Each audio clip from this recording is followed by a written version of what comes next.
you've got a departing point of trust.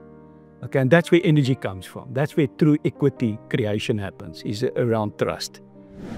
End of 2023, we learned that David Vallès is going to be speaking at the New York Gala, right? And I reached out to Adrian, your president at that time, and asked him whether he would like to introduce us, and he introduced us. And we met in New York and had a follow-up conversation in February of 2024. I know Nubank is looking at TymeBank. We are also looking at all players, and they must be looking around also at the other players. The difference Endeavour introducing us is it's this network of trust that we are all part of. It's a validation of quality. It's a quality stamp. And so it immediately created a platform from where chemistry can develop, because you've got a departing point of trust.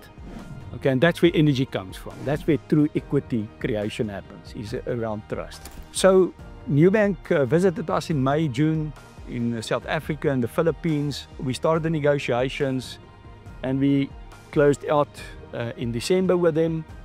It was a great process in itself. And what is important now is what has been happening since then.